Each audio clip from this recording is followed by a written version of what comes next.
who's not able to join the Zoom. So we're going to hang tight for about 3 minutes.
Thanks, Kim. We're just about to come unmuted to get ready to kick things off.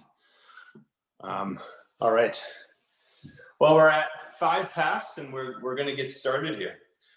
So I am here with Alexis Bellis, the head of marketing at Backyard ADUs, and we are in Brunswick, Maine, at our newest small home and our first 1.5 story.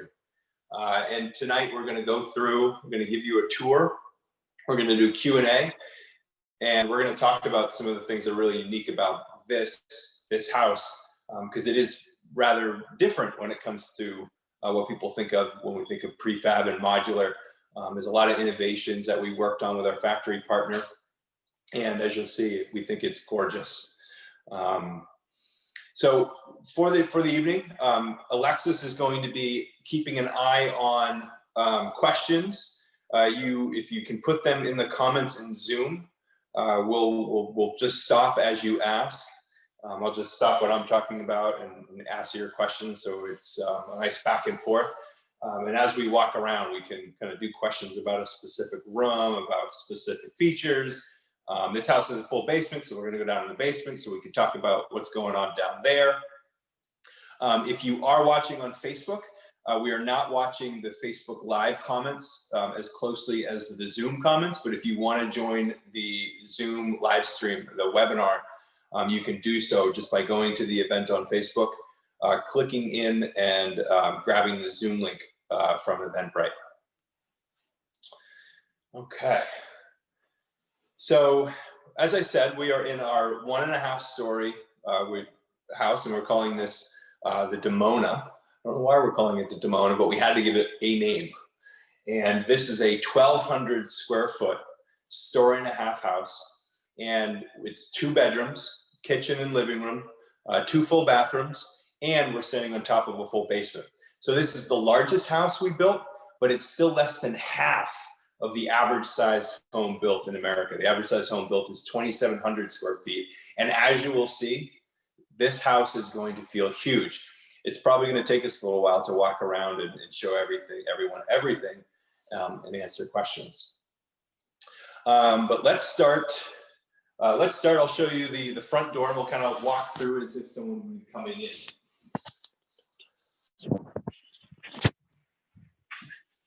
All right. So I'll pretend I'll just walk in. So this is the front door. It's pitch dark outside, so you can't really see what's going on. But with a lot of our homes, we try to integrate outdoor space. And in this case, we've got a patio that kind of acts as a place to welcome people as they come in. And in this case, also connects the kitchen and the entrance in a really nice way. And the walking in here, very important. Big coat closet, because here in New England, you're gonna need to just keep stuff in an area and not bring it into the main living space. Because when you're living small and there's a small footprint, dirt and stuff builds up quickly.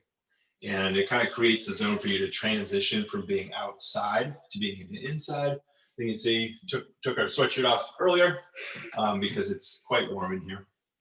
And some of the things you can see, we've got a little bit of stuff left to do, but a bifold door, which is important because it allows us to preserve space when you come in. A big swing door on here is going to get in the way and interfere with this. And there's tons of space in there. You can probably hang 30 jackets in that closet, and also a lot of place to kick shoes off. So coming through this way, in the terms of the flow, we walk right in, and you come right into the big open living room space, the heart of the home. And you've got options of where to go. And the important thing that we're thinking about when we design small homes, is really thinking through flows of traffic. And as you can see, we just walked in the front house. We're thinking about what we're going to do. We could immediately come over here, where a full 7-foot couch can sit. We could sit and relax. We could come right over here. If we didn't want to we could drop groceries on the island. This is where the fridge is going to go. So there's this nice, clean way to get in here. And of course, you can go and sit and drop off anything that you have at a space where a little kitchen dining table would go. Which this is enough space for a traditional 4-foot wide table and a chair on either side. And space out in front where it can actually fold out, and you can fit a more traditional sized dining table if you do have entertaining or around the holidays. So I guess while I'm in the kitchen, I'll talk a little bit more what we do, what's going on in here. So this is a small kitchen. It's not a kitchen that you see in a big full-size house, but it's an extremely functional kitchen. So this is something that we'll actually be prepping on. It's a butcher block. It's treated with mineral oil. And we've got the stove location right behind. So you can see somebody in here prepping dinner, pivoting to the stove, pivoting to the fridge. And more important than their ability to do that is nobody is going to be able to come and interrupt them. Any parents out there, or anyone who's prepping for holidays, you've got to create a space that only the chef can be in. And that's also important when you're in a small home.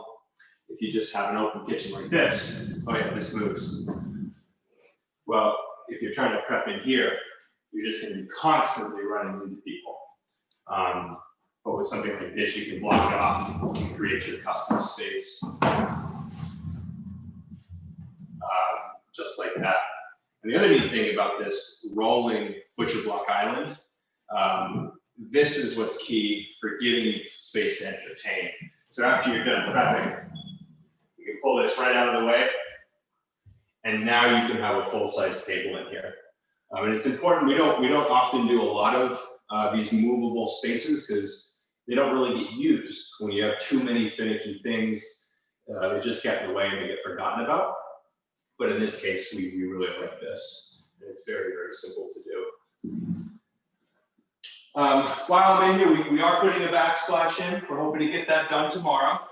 But I will preview what that is. That will be going on the wall, full surround. It'll be grouted with white grout. We're pretty excited to get that in.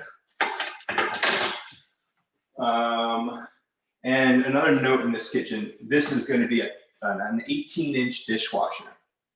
And we did that specifically because going to a 24 would have made the space for the dining table a little bit too tight. So we traded a full-size dishwasher because this is a house that's probably going to be lived in by 2 or 3 people. You don't need a full-size dishwasher, and preserve the ability to sit where you have breakfast. Does anyone have any questions before we continue to kind of move through the house? Anything about the kitchen, about changes, anything that people would want to see, how we went about designing it?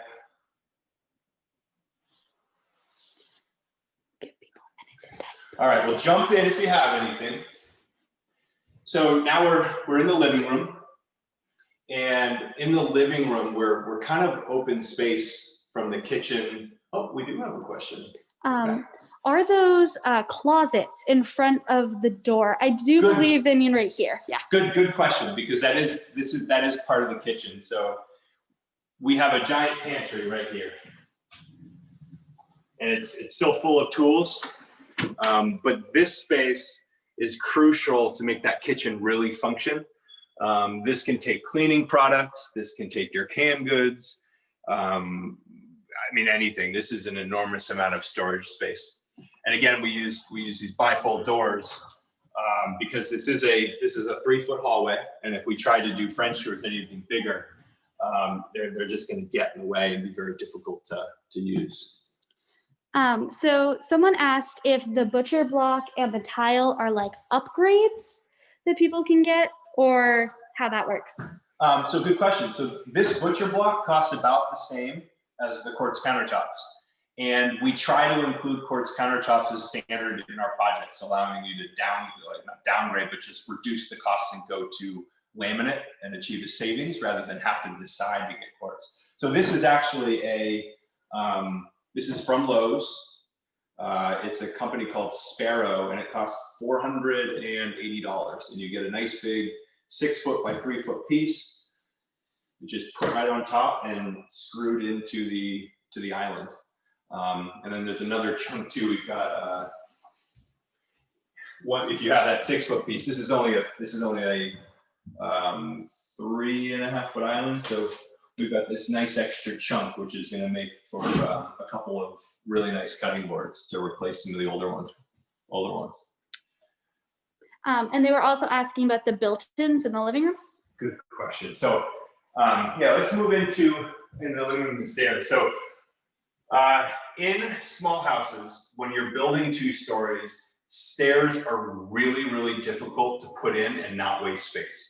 You pretty much lose over 100 square feet, if not more, to the stairs.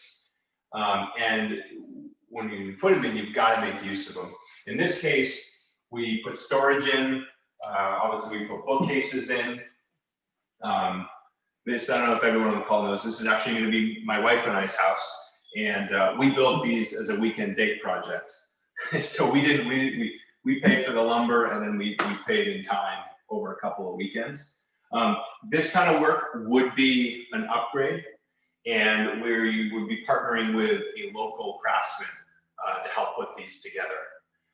And built-ins like this, for a custom work like this by a finished carpenter, this is probably $4,000 to $6,000 worth of work.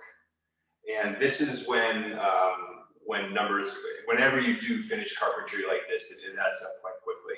But it's gorgeous, and it really makes the house pop. And even with all of this, we're with the benefits we get from doing this prefab and modular, there's room for this. There's room for doing this in budgets typically. Where have you allocated space for your TV? Right behind. So I was kind of pointing out right here is space for a full-size couch. Right here is space for a full-size armchair.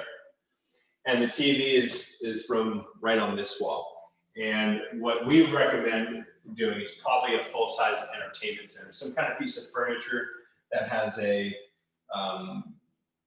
32-inch high shelf with cabinets underneath and possibly more bookcases. And then that would frame in either a wall-mounted TV or a TV just sitting right on that. And then off of the TV room, really neat, we framed in a window seat. So the couch can be here. Someone could be enjoying whatever they're doing there, maybe playing video games with headphones on. We don't really play video games, maybe just watching TV. And someone could be sitting right here and sitting in this window seat. And that will get a cushion and be really cozy. And you can't see it now, but that window looks right out into the treetops, where out behind this house, it drops off about a 15, 20-foot ledge. And just look under the trees, kind of treehouse-esque. And this window, which is the other window you'd be looking at, looks out at a little bit longer field view.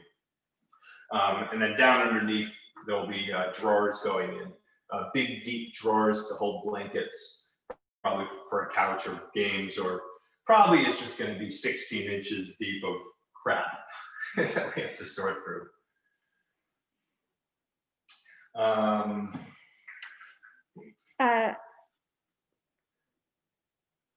Is this a passive house? So this is not passive. We have done a lot of we've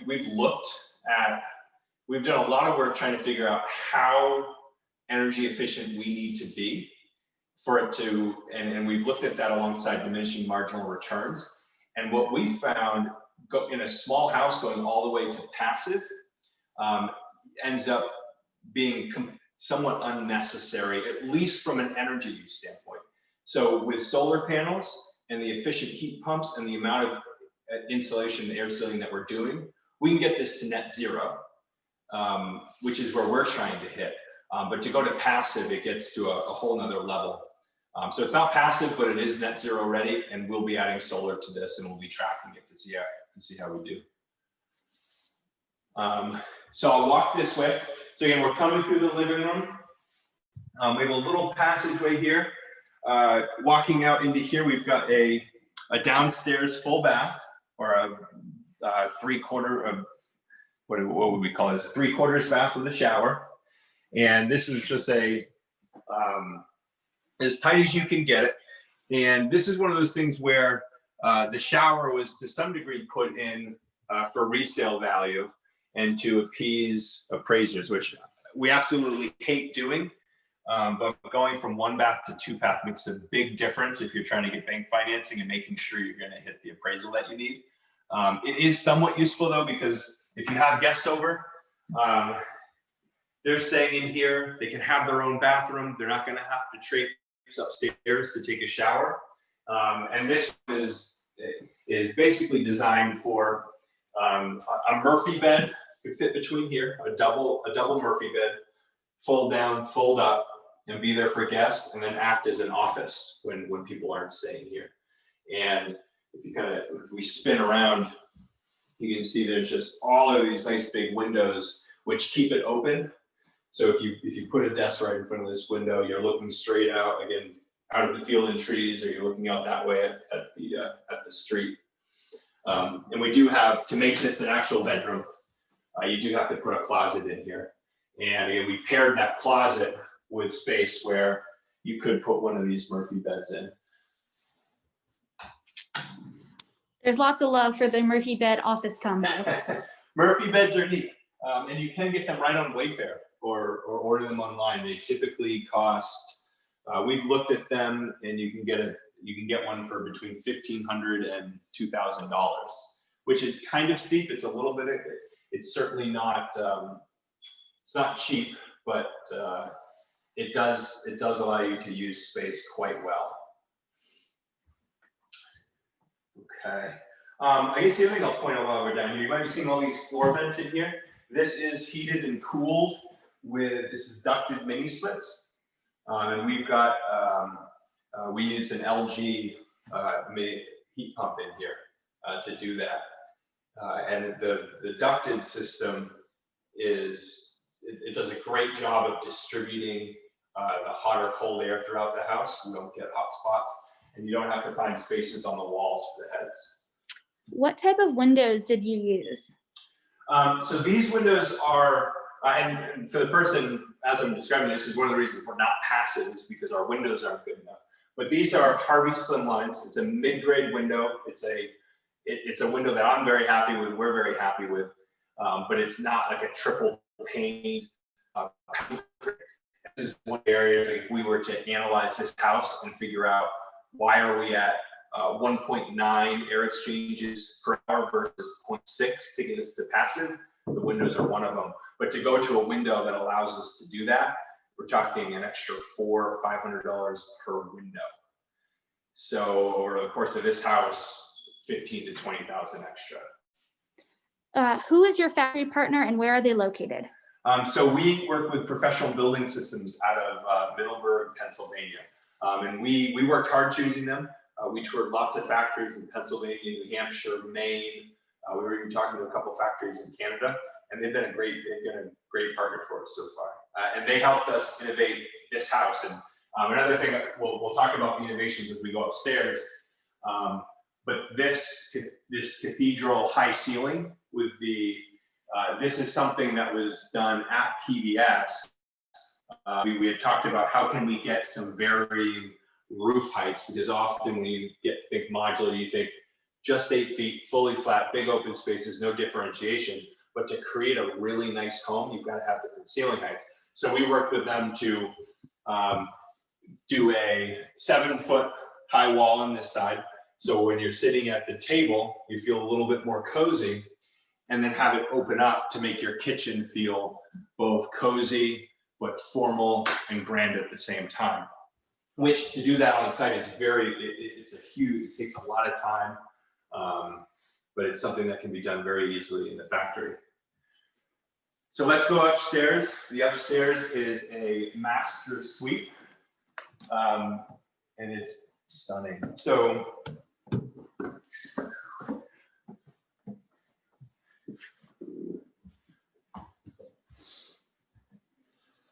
we're upstairs in the master bedroom bathroom space. So we still have a little bit of work to do up here. We've got these built-ins. Obviously, they're not done. They need to be sanded and painted. It's going to be a project that we're probably going to work on tomorrow or over the weekend. But this, what you're looking at, is one of the things that we work really hard with a factory partner to nail down, is to create something vaulted, to create again, cozy and grand at the same time, and do this in the factory. And we're standing in this there's a video on our Facebook page, but this whole thing lifts and gets placed on the bottom half, and comes for the most part as you see it. These built-ins were done on site. Again, this is something that would be, we find a local expert carpenter to help do. And it's something, again, my wife and I did this as a weekend long day project. They're not easy to do, but it is something that could be done. And one of the things that we're trying to figure out how to do to allow this to be done a little bit less expensively is we're currently talking to people who have CNC machines tied into CAD programs, which basically means, which will allow them to create IKEA packages, essentially. So they would cut all these sides, pre-drill them, and then the homeowner could do it as a project and just pay IKEA prices, and then have, I don't know, the instruction manual wouldn't be as good as IKEA, but the pieces would be there.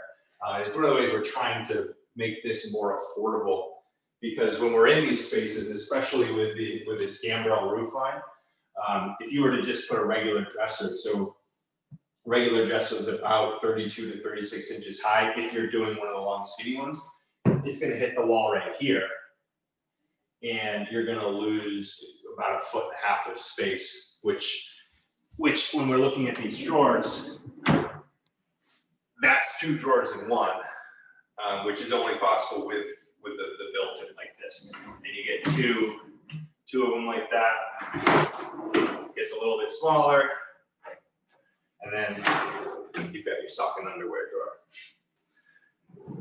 And then, as my wife said, this is like sort of jewelry and makeup is going to go.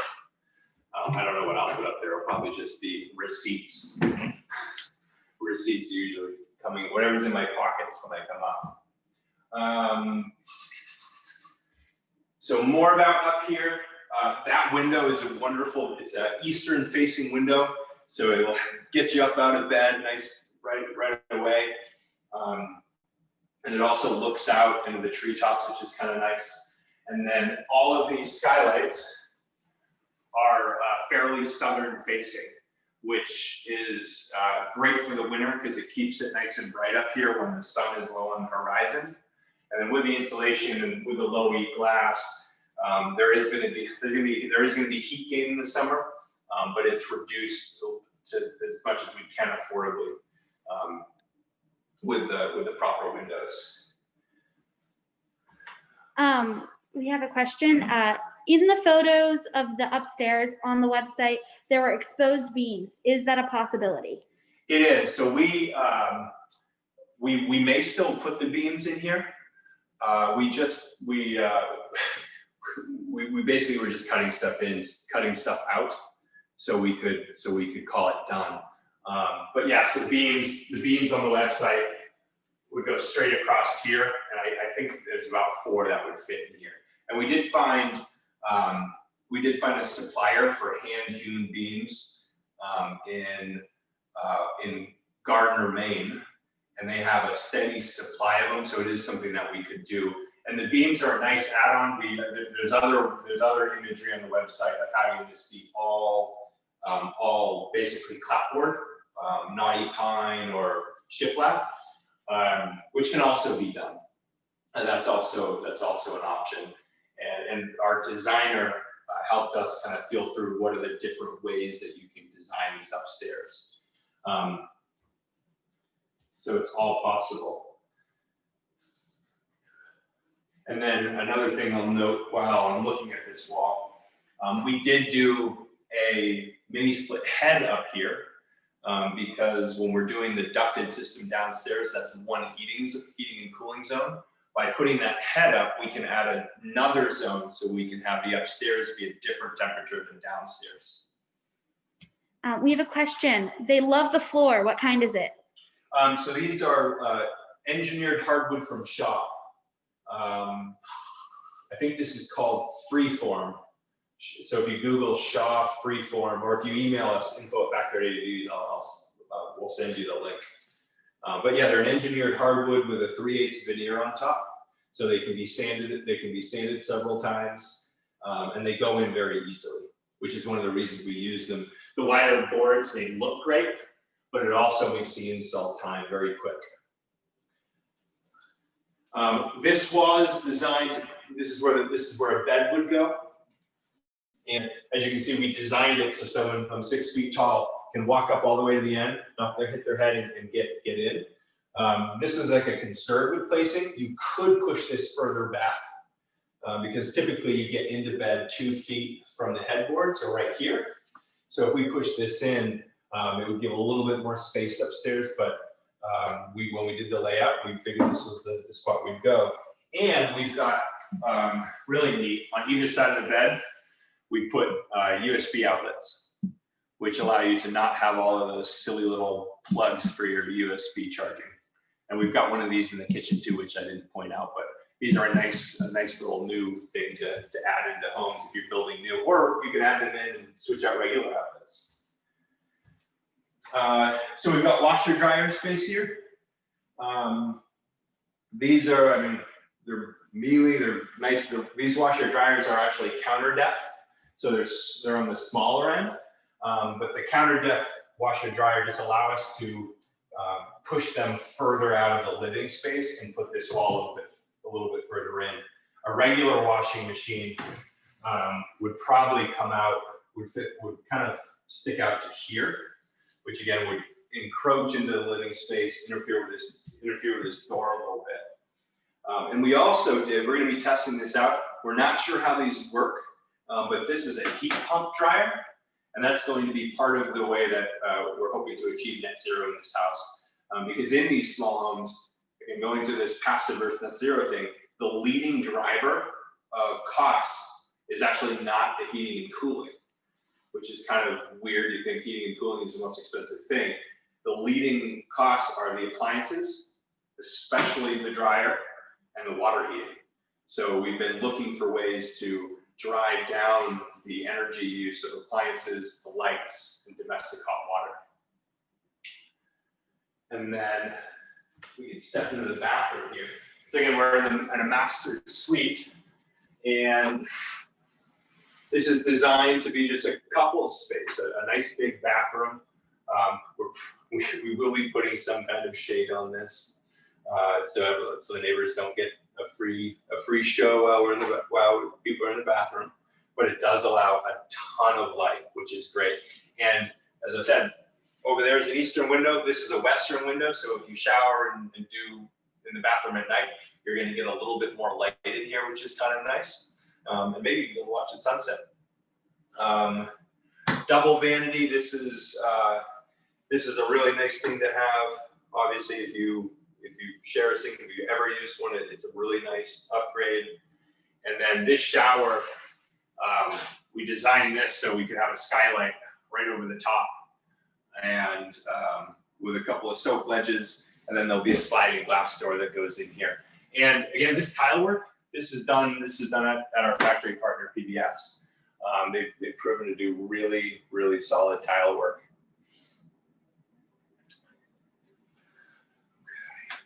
And then finally in here, we've got a little nook, which will have a piece of furniture, probably open shelves is what I would recommend for storing linens and any other bathroom type items.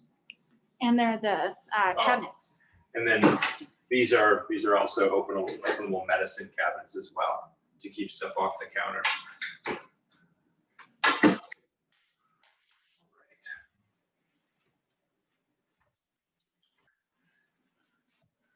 I think that's everything upstairs. So I guess we can go back down. As I'm walking, if anyone thinks of any questions, throw them out there. We're gonna go down to the basement.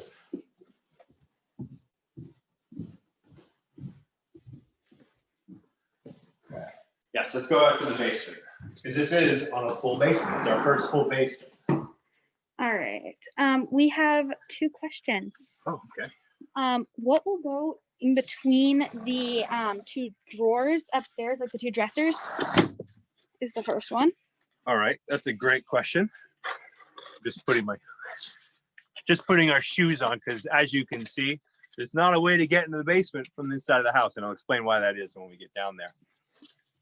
So between the 2 dressers is going to be clothes hanging space. There's 2 feet, or there's a 1.5 feet per person. So 1.5 feet of clothes hanging space for each dresser.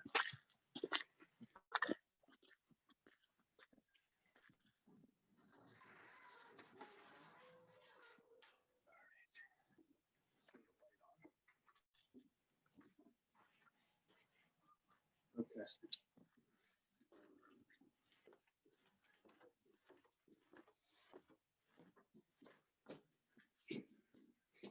All right, we're in the basement. Exciting stuff.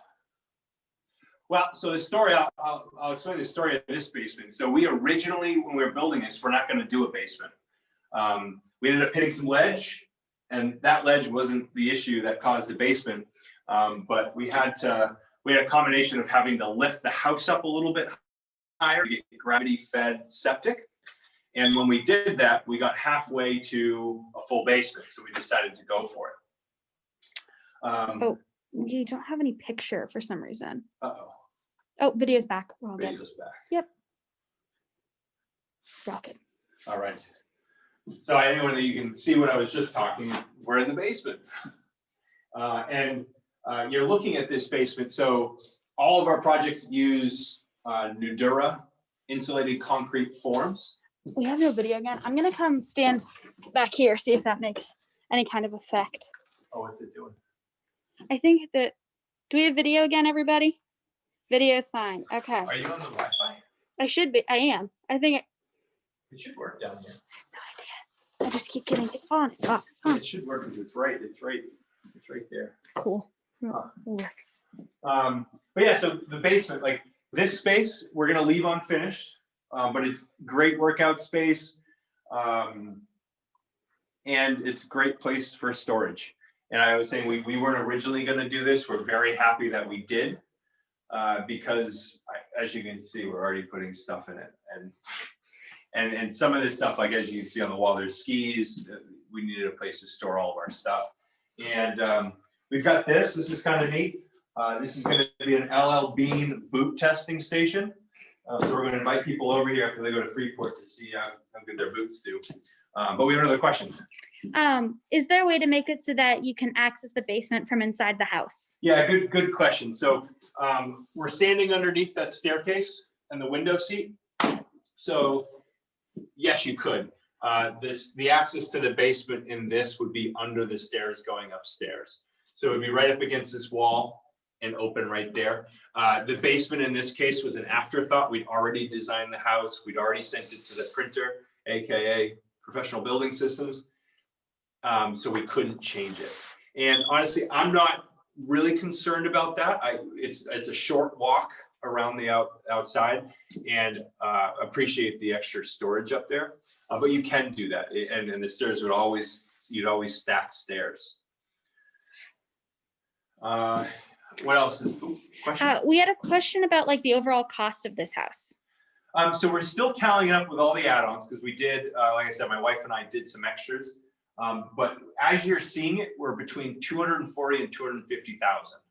And that would include some of that custom built-in work and the stairs. And also the well and the septic and a short driveway. So we try to get as much into that pricing as possible. So, because we don't think it makes any sense just to quote a house that isn't going without thinking about all of the work that has to go in to make it actually livable, like the septic, the well, the driveway, clearing, site work. So yeah, between 240 and 250 with all of that built-in work. And if that's something that you want to take on, that price can probably come down. And as I said, we've got there's a lot of neat little upgrades up there. Other technical stuff, when we're in the basement, in the corner here is our, this is just an expansion tank for the well. Well water's coming in actually under the floor. It's held in there and then gets shot out to the rest of the house. This is the air exchange unit. All of these pipes that you're seeing are the ducted heat pumps. And if you had ideas of doing a finished basement, this would have to be done a little bit more. We'd have to do it up into the ceiling and be a little bit more careful. So you could do that. But if it's just a non-finished space, this is a nice, quick and easy way to do it. Question? Is the land included in the cost of the house? No, it is not. What else do we have down here?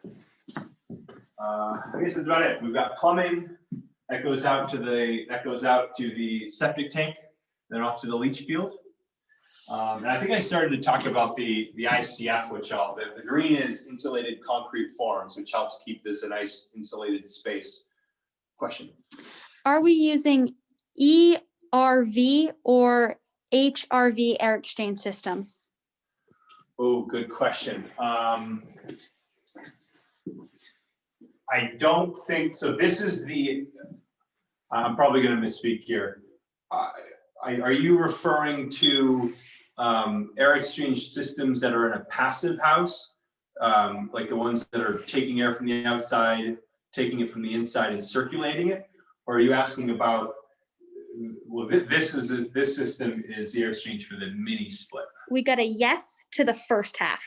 Gotcha. Okay, so that is not what this is. This is just the air exchange for the mini splits. This is connected to the mini split compressor outside and distributing it throughout the house. This house does not have a full air exchange system like you're referring to. It has a Panasonic Whisper Quiet fan, which is in the bathroom, and it's cycling on and off to remove air from the house and replace it at certain intervals. So that's satisfying the air exchange needs in this house. The systems that you're referring to are really neat, and they could be added to these, and they do a great job of taking some of the heat out of the air that's being expelled from the house. And the thing about them that we really like the most is that it sends clean filtered air back into the house. But quite honestly, the difference between the two we'd have to dig into. We have another question. Where is the water heater? The water heater. So it is upstairs behind the double vanity. It's an instant hot water heater, and it's hidden away behind that, and it serves the house. And we did an instant hot water heater because heat pump hot water heaters require 700 cubic feet of airspace. So 700 square feet all the way up. So 700 square feet of basement. When we obviously have that here, this is big enough for a heat pump water heater, but we weren't planning on it. So we did an instant hot water heater. That's one of the biggest challenges we have in making these ultra energy efficient, is that we have yet to find a technology for domestic hot water that works in a small house. And interestingly, we were listening to, there's a group out of British Columbia called the Passive House Accelerator, and they had a segment, and I talked to somebody after it about a solar assisted heat pump that has domestic hot water capability. And that's something we're going to be looking into to see if it would work for these. Looking at the beeping, I don't know if anyone can hear that. The beeping smoke alarm needs a new battery. Okay. Well, let's go back up into the house, out of the basement.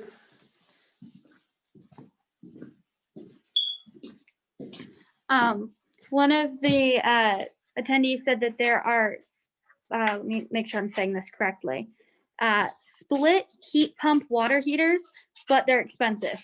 They're very expensive. Yeah, we've been looking for one that could potentially provide domestic hot water and heat, because it would knock off two birds with one stone and help control the cost. But it's an area that we're really trying to solve because it would help.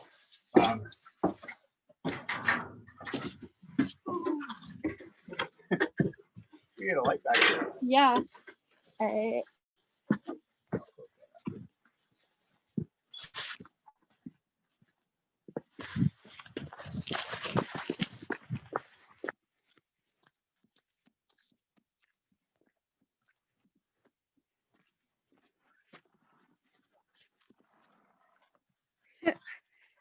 Someone jokingly said, "How much extra is outdoor lighting?" Priceless. Okay. Well, so that's a tour. Happy to, so if we have more questions, we can dig into more questions. In terms of, this is, I guess, talking a little bit to backyard ADUs, and this is too big to go in most backyards. A lot of local rules for building ADUs restrict them at, it's anywhere between 700 and 900 square feet. So this is a little bit bigger than would be allowed in the backyard, but it's great for building on raw land. And then what we're going to be having another one of these probably in 2 weeks to talk about the house next door, which is a 790 square foot house, less expensive and single story that does fit in backyards, which we're actually just finished. We're in the process of finishing a version of that in Florence, Massachusetts right now. And we'll be also doing an open house on that one. In this specific spot, so we built this house and we built the house next door. We're going to be looking to build 3 more in the spring, and we'll be offering those for hopefully build to suit starting in April. Is the house next door also on the same parcel of land as this house? So it is right now. We did a 2-part, we're doing a 2-part development process on this one. We wanted to get 2 up, one because we needed a place to live, and we wanted to show these 2. But we'll be dividing this into 5 parcels, 5 1-acre parcels. And each parcel will have a common driveway. which is something that towns really like. They love common driveways because it's minimizing the number of accesses to the street, which plays into ease of plowing and safety. And then DPW just doesn't have to worry about another driveway possibly wrecking the road.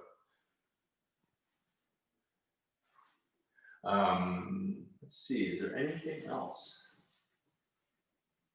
I don't think so. So I guess that we'll wrap it up. This is recorded on Facebook, and we have the webinar recorded.